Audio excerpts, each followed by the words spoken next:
So you've probably clicked this video because, like me, you want to get better at Clone Hero. So many times I've heard from people that they want to get better, they want to improve, but they feel like they stagnated, or that their practice isn't working. I want this video to be an all-encompassing guide on practice tips, mentality improvement exercises, and tips you should follow if you want to get better. I should say this right off the bat, this is a guide for serious improvement, meaning you will have to put in work and effort to get better. This isn't going to be a video where you watch it and immediately can hit, Supernovae Solo F or something. This is going to be a video on how to get better the real way. The most important thing, though, however, is that you're having fun while playing the game. Because if you're not having fun, what's the point with playing to begin with? Trying to improve if you don't enjoy the game is just going to be miserable for you. And at that point, you need to reflect within yourself and ask yourself, why do you play this game? And why do you want to get better? First off, I feel like I should say why I'm qualified to speak on this subject, and the gist of it is, I was nowhere near as good as I am today when I first started playing the game. I couldn't do the Through Fire and Flames intro for years. I couldn't do, anything. I'm not a natural at this game at all. Do you want to know what my best FC in 2017 was? Jordan on Guitar Hero 3. And now I've FC'd it at 165% speed, just 3 years later. And you want to know how? I put in the work. And now I'm going to tell you how to put in the work too. The number one thing I can say for improvement is please, for the love of God, stop comparing yourself to other players. This is the number one thing that ends up holding players back. Because this game is not competitive inherently. This game can be competitive if you're in the proper mindset for it, but this mindset when it comes to improvement is toxic and will only hinder your improvement. Everyone improves at different rates, and comparing yourself to players that are improving faster than you is only going to add unnecessary stress and demotivate you from your goal. Other people and their improvement, put this bold underline, do not matter. The only person that you should worry about is you. Now, something that I feel should be brought up is the concept of mindful practice. Now, remember this term because I'm going to bring it up a lot. So many times I see people just playing the game for hours and hours and hours, and they're complaining like, oh my God, I played this game so much. Why am I not getting better? That's because you're not doing mindful steps to improvement. You're just playing for the sake of playing, and that can only do so much. The number one skill that a player can have is the ability to reflect on what they can work on, and this comes with time. But in order to improve, you need to think to yourself, what is it that I'm bad at? What is it that I know could use work? Maybe chords are pretty challenging. Maybe you want to learn some tapping methods that you're unfamiliar with. Maybe you wish you were a bit faster at strumming. It's important to set yourself on a path of, okay, this is what I want to work on, and this is what I want to get out of my practice. And honestly, just recognizing what could use improvement is half the battle.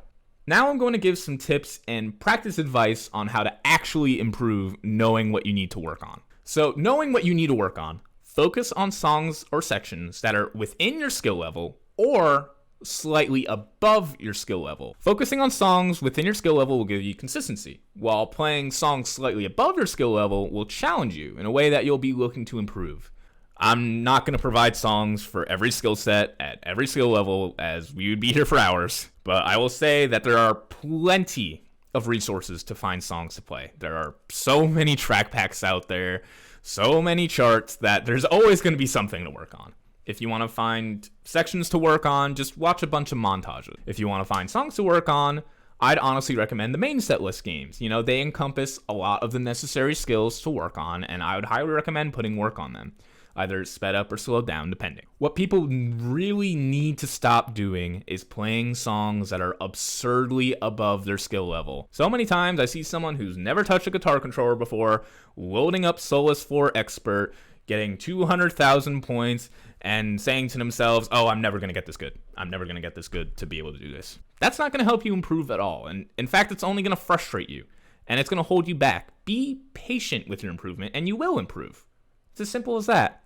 Now I'm going to talk about setting goals for yourself, and not just general goals of, oh, I want to get better at XYZ. Goals of, okay, I'm going to practice this until I can hit this at this speed, or get this percent on a song, or get X number of stars on a song.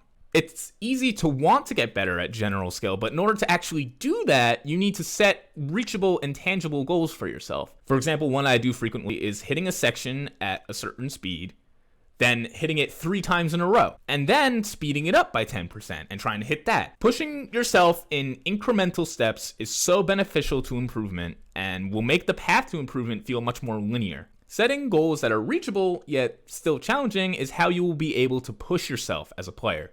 Now, this may be a bit controversial, but I'm going to be blunt. Learn to do things the proper way.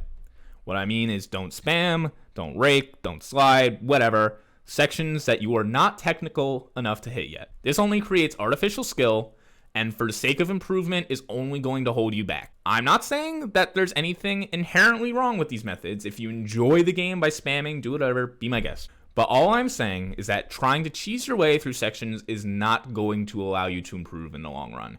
Sure, you can hit crazy sections, maybe above your skill level now, but that will only be short-term satisfaction. When you're practicing a section, look at it and think, can I hit this the proper way? And if so, how? Slow it down. Look at it closely and try to recognize the patterns within it. Something I used to do, and I still do every now and then, is I'll take a screenshot of a section and just look at it in Microsoft Paint, just trying to come up with a method without even playing the game at all. Pattern recognition is an unbelievably important skill, and there are many great tutorial videos that show basic Clone Hero patterns. I know Friffraff has done a great series on common tapping, strumming patterns. If I find any particularly good videos, I'll add them in the description below. And please feel free to reach out to me with any great videos on this subject. I'm always open to learning more things. Something that is also important to realize though, however, when a section is maybe too hard for you at your current skill level, and that's okay. There are still so many sections that are so out of my reach and I'm working towards today. Maybe I'll never hit them, who knows? But it's okay to have things that are too hard for you right now. There are songs that I've pushed off for years because I wasn't good enough to work on yet, and I've always wanted to do them, but I wasn't good enough. And then you come back and FC them years later. Destruction Armageddon is a great example of that for me. For years and years, that song seemed so out of reach. But I put into work, I practiced, and now I FC'd it, you know? The big theme of this entire video is that you have to be mindful of your practice and really focus on improvement to get better. You have to put in the time and energy, and if you do, the results will show. I know many of us are busy with lives and jobs and school, but just finding that little bit of time to practice, whether it be half an hour or an hour or even just like 15 minutes, will help so much in the long run if you're mindful during your session. Now, I'm going to repeat this because it's important. You have to be mindful during your practice session. But always remember to not get burnt out too. You know, remember why you enjoy this game in the first place. You don't always have to play the game with improvement in mind. Something just as important as a consistent practice schedule is realizing when it's maybe time to take a step back, you know? I've had periods where I haven't played the game for weeks, even months, because I realized it was affecting my mentality and that I was frustrating myself for no good reason. Remember to be easy on yourself and remember to have fun with this because that's what the point of this game is in the first place. If you like this video, please feel free to drop a like and subscribe. If you have any differing opinions from mine or have any points you'd like to bring up that I failed to cover in this video, please feel free to drop a comment. I would love to hear people's thoughts and I'm more than open to discussion. Thank you guys, and I'll see you guys next time.